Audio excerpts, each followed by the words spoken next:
எல்லா காரணத்தை சொல்லிட்டு 15 சொல்லப்பட்டிருக்கிறது, சாபத்தீடானதை எடுத்தவனாய் கண்டுபிடிக்கிறவன் கர்த்தரின் உடன்படிக்கை மீறி இஸ்ரவேலிலே மதிகேடான காரியத்தை செய்தபடியா அவனும் அவனுக்குள்ள யாவும் அக்கினியினால் சுட்டரிக்கப்பட கடவது என்றார். அப்ப அந்த ரீசனை வெளிப்படுத்துகிறார். 16 சொல்லப்பட்டிருக்கிறது, யோசுவா அதிகாலமே எழுந்திருந்து. நம்ம விழுந்து கிடக்கிறது கூட டைம் ஸ்பெண்ட் பண்றோம். ஒரு 15 நிமிஷம் நடந்து ஜெபம் பண்ணுவோம், அடுத்து ஒரு 15 நிமிஷம் முழங்கால் போட்டு ஜெபம் பண்ணுவோம், அடுத்து ஒரு 15 நிமிஷம் விழுந்து கிடப்போம். அதுலேயும் 4 தடவை டைம் பார்க்குது, ஐயோ வலிக்குது. சிலர் விழுந்து கிடந்து உறங்கி அதுக்கு நேரம் போனதே.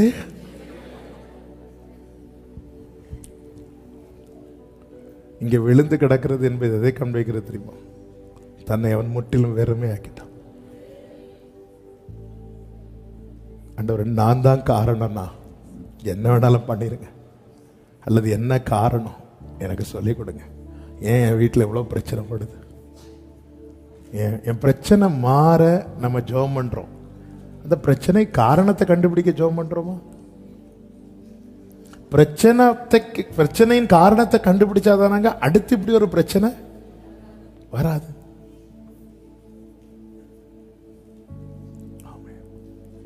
பிரச்சனை மாறணும், பிரச்சனை மாறணும். அந்த பிரச்சனை எதனால வருது? நம்மள பிரச்சனை மாற ஜெபம் பண்றோம். எதுக்கு பலவீனத்தோடு போகும்போது ஹாஸ்பிட்டல்ல ஸ்கேன் எடுக்க சொல்றாங்க? ஃபீவர்னு போறாங்க, ஃபீவருக்கு ஒரு டேப்லெட் கொடுக்குறாங்க. 2 நாள் கழிச்சு அதே ஆள் ஃபீவர்னு போறாங்க, திருப்பி டேப்லெட் கொடுக்குறாங்க. 3 நாள் கழிச்சு வரும்போது எவ்வளவு நாளா ஃபீவர் இருக்கு? அது இவ்வளவு நாளா இருக்கு. உடனே டேப்லெட் எழுத மாட்டாங்க, டெஸ்ட்டுக்கு எழுதி கொடுக்குறாங்க. ஏன்? இப்போ அவங்க எதுக்கு டெஸ்ட் தெரியுமா?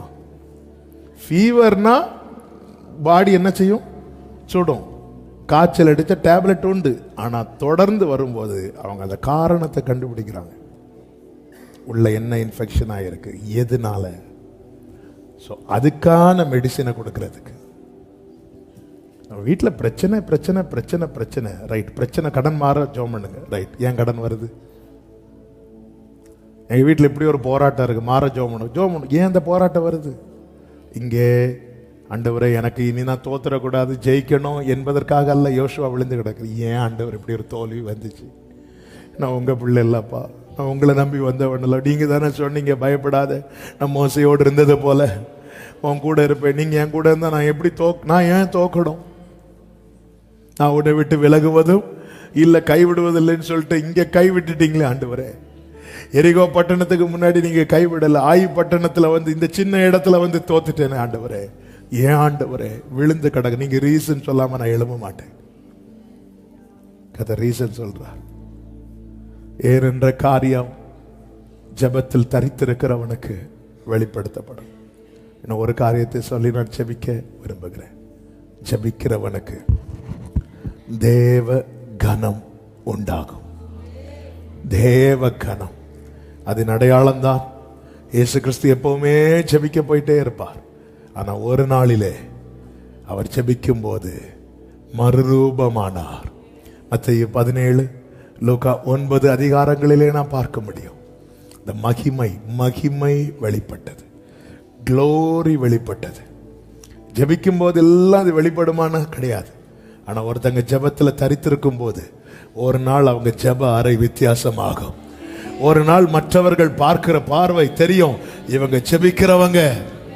மோசே எப்பவுமே ஜெபம் பண்றவன், எப்பவுமே ஜெபிக்கிறவன்.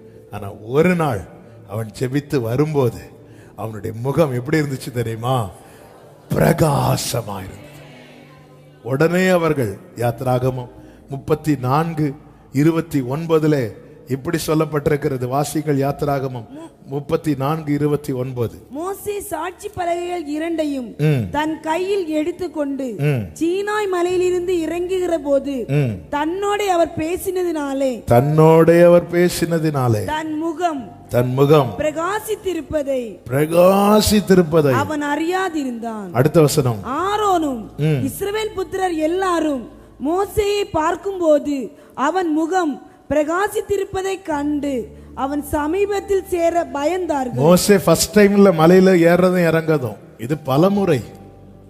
ஒரு நாள் சேஞ்ச் ஆச்சு. ஸோ நீங்க இன்னைக்கு ஜெபம் பண்ணிட்டே இருக்கிறீங்க.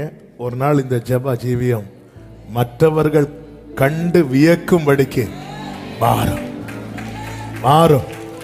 என்ன கர்த்தர் ஒரு காரியத்துக்காக ஒரு இடத்துல கொண்டு வந்து ஜெபிக்க வைக்கிறார்னா இந்த ஜெப அனுபவம் ஒரு நாள் மோசேக்கு கூட தெரியல, நான் மற்றவங்களுக்கு தெரியும். எத்தனை முறை இயேசு மலை ஏறி இறங்கி இருப்பார். ஆனா ஒரு நாள்ல பேதுரு கண்டு வியந்து அவருக்கு என்ன பேசணும்னு தெரியாம ஆண்டவர் 3 கூடாரம் மகிமையிலையும் போய் வீடு கட்டுறதுல ரெடியா 3 கூடாரம் போட்டுருவோம். ஆமென். கொர்நேலியு பாருங்க, அவன் டெய்லி செபிக்கிறவன். ஆனா ஒரு நாளில் அந்த செப அனுபவமே மாறிச்சு. அது அந்த குடும்பத்துக்கே பெரிய மீட்பை கொடுக்குது. தூதன் வந்து நிற்கிறான். சகரியா பாருங்க, டெய்லி ஆராதிக்கிறவன். ஆனா ஒரு நாள் ஆராதிக்கும் போது ஆமென் இந்த வார்த்தையை சொல்லி நான் செபிக்கிறேன், கேப்ரியல் வந்து நிற்கிறார். இவர் பயந்துட்டார். கொஞ்சம் யோசித்து பாருங்க, நீங்க டெய்லி ஜெபம் பண்ணிட்டு இருக்கும்போது திடீர்னு ஒரு நாள் கண்ணு திறந்து பார்க்கும்போது கர்த்தர் தம்முடைய தூதனை அனுப்பினா எப்படி இருக்கும்? அதுக்கப்புறம் நம்மளை தண்ணி தெளிச்சு அங்க ஒரு வார்த்தை சொல்லுவார், பயப்படாதே, உன் வேண்டுதல் கேட்கப்பட்டது. சகரியாவுக்கு எத்தனை வயசாச்சு? வயசு எல்லாம் ஆச்சு, கிழவன். சகரியாவின் வேண்டுதல் கேட்கப்பட்டதுன்னு என்ன ஜெபம்? குழந்தைக்கான ஜெபம். எப்போ ஜெபம் பண்ணி இருப்பார்? வயசு காலத்தில் ஜெபம் பண்ணி இருப்பாரா? வயசு ஆனதுக்கு அப்புறம் ஜெபம் பண்ணி இருப்பாரா? நல்ல காலத்தில் ஜெபம் பண்ணி இருப்பார். வயசான காலத்தில் ஜெபம் பண்ணி இருப்பாங்க? ஜெபம் பண்ணி இருக்க மாட்டாங்க. ஆபிரகாமே இஸ்மவேல் உமக்கு முன்பாக பிழைப்பானாங்க. அப்போ இங்க சொல்ல வருகிற செய்தி இதுதான். சகரியாவே, நீ ரொம்ப ஜெபம் பண்ணல, உன் கண்ணு அடையறதுக்கு முன்னாடி உன் ஜெபத்துக்கு பதில் வரத நீ பாப்ப. பயப்படாதே, உன் வேண்டுதல் கேட்கப்பட்டது. சகரியாவுக்கு இப்ப வயசாச்சுன்னு அர்த்தம் என்ன? சீக்கிரமா அந்த கண்ணு மூடப்பட போகிறது. ஆனா அந்த கண்ணு அடைகிறதுக்கு முன்னாடி இந்த பகல் வேளையில சில காரியத்துக்காய் பல நாட்களாய் ஜெபித்துக் கொண்டிருக்கிற அன்பு சகோதரா சகோதரி, ஒரு நாள் கனம் உண்டாகும். ஆமென். உங்க கண்கள் அடைகிறதுக்கு முன்னாடி உங்க ஜெபத்துக்கு பதில் வருவதை நம்புறவங்க மட்டும் கையை தட்டி ஆமென் ஆமென். ஜெபத்திலே உறுதியாய் தரித்திருந்து விழித்திருங்கள். Prayer daily. நான் டெய்லி ஜெபம் பண்ணா ஆண்டவர் எனக்கு மிகவும் நெருக்கமானவர் என்பதை காண்பிக்கிறேன்.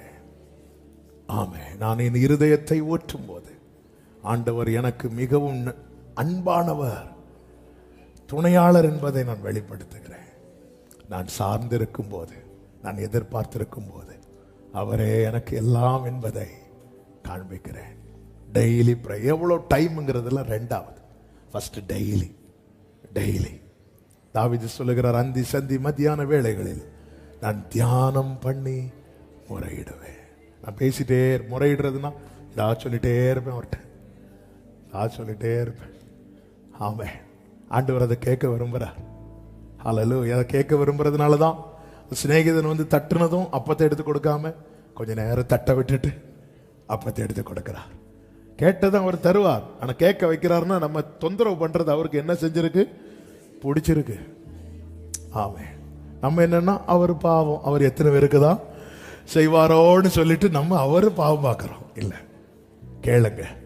கேளுங்க. மேலும் நான் உங்களுக்கு சொல்லுகிறேன், கேளுங்கள், உங்களுக்கு கொடுக்கப்படும். ஜெபம் அவ்வளவு மேன்மை உள்ளது. ஆண்டவர் தூதன்ட்ட சொல்றார் எசேக்கியேல்ல. ஆமென். 9:4 தேசத்தில் நடக்கிற அருவருப்புகள் நிமித்தம் பெருமூச்சு விட்டு அழுகிற மனுஷரின் நெற்றிகளில் அடையாளம் போடு. ஜெபிக்கிறவன் மேல பரலோக அடையாளம் உண்டு உண்டு. கர்த்தர் உங்களை ஆசீர்வதிப்பாராக. ஜெபாவி என்னில் ஊற்றும் தேவா, ஜெப சிந்தை என்னில் தாரும் தேவா, ஜெபாவி என்னில் ஊற்றும் தேவா, ஜெப சிந்தை என்னில் தாரும் தேவா. உறங்காத கண்கள் வேண்டும், உணர்வுள்ள நெஞ்சம் வேண்டும், முடியாத கண்ணீர் வேண்டும்.